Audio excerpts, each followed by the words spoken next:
እስኪ ምንዋ ቡዳ ይመስላል።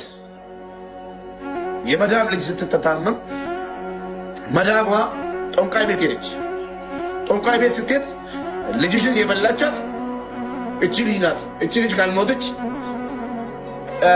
ልጅሽ አድንም ተብላ ተነገራት ለመዳም ማለት ነው። እቺ ልጅ ካልሞተች ልጅሽ መዳን አትችልም፣ እቺ ልጅ መሞት አለባት ሲባል በር ዘጉባት። እቺ ልጅ ማለት ነው። ድምፅ አለ፣ የልጅቷ ድምፅ አለ። ሰሚ ካጣን እንጂ የሚሰማን ካጣን እንጂ ወገን፣ መንግስት፣ ኤምባሲ አልደረሰላችሁም ካለ እንጂ ይሄ ይፋ ያለ ነገር ነው። እቺ እናት መካስ አለባት። እቺ እናት መካስ አለባት። ሬሳዋ የልጇ አስክሬን ወጥቶ ወደ ሀገር መግባት አለበት ማለት ነው። ከዛ በኋላ እቺ ልጅ ካልሞተች ያቺ ልጅ አደጋ ላይ ናት። ቡዳዋ እቺ ናት። ሰው ከተቸገረ እኮ ቡዳ አይደለም። በተለይ የኢትዮጵያ ሕዝብ ቡዳ የለውም። ቡዳ አረቦች ናቸው። የለንም እኛ ቡዳ። ቡዳ ናት ካለቻት ጠንቋዩ ቡዳ ናት ካላት በኋላ ቤት ውስጥ ተዘግቶባት ሳትበላ ሳትጠጣ ስንት ሳምንት ተቀመጠ ልጅቷ ማለት ነው። የሚናገሩን ነገር ምንድን ነው?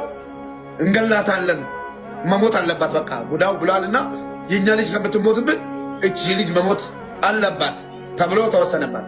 ከዛ ልጅቷ ድምፅ ሁኑልኝ፣ በቃ ተወሰነብኝ፣ ሊገሉን ነው፣ ልሞት ነው ብላ ድምፅ የላከችው እኔ ጋር አለ ማለት ነው። ሰሚ አላገኘችም። መቼም የሚሰማት ሰው አላገኘችም። ከዛ በኋላ ልጅቷ እነሱ እንዳሉት ድራማው ከዚህ ነው የሚጀምረው።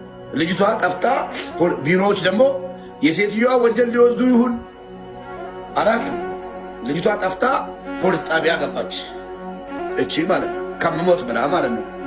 1 ዓመት ከሰራችበት ቦታ ዘላ በመስኮት ጠፍታ እጇን ለመንግስት ሰጠች። በደንብ አዳምጡ።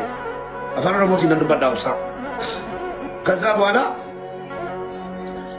እቺ ልጅ ጠፍታ ፖሊስ ጣቢያ የተሰጠች። ፖሊሶች ደግሞ አጣርቶ ወደ ቢሮዋ መለሱት። ወደ ቢሮዋ ከመለሷት እቺ ልጅ ማለት ነው። እቺ ልጅ ከሞት ካመለጠች እንድትገደል ተወስኖባት እንዳለ ጦንቃይ እንደነገራቸው ካወቀች በኋላ ሞትን አመልጣ ወደ ቢሮ ወደ ፖሊስ ጣቢያ ሂዳ ፖሊሶች ደግሞ ወደ ቢሮ ከመለሷት ምን ጉዳይ ነው እቺ እህታችንን እንደዚህ ራሷን የሚያሰቅላት? እስኪ በደንብ አስቡት። በተለይ ሴቶች ቆም ብላችሁ በደንብ አስቡ። አንድ ሴት ልጅ ልትገደል ተወስኖባት ጠንቋይ ወስኖባት ከዛ ቤት ከጠፋች ምንድን ነው በሻርፕ ሽንት ቤት ውስጥ ራሷ የሚያስገደላት? ታዲያ ደሞም ድራማው በጣም የሚያስጠላ ድራማ ማለት ነው። አሳያችኋለሁ። ልጅ ያለው እናት ያለው ለዚች እናት ይቁም።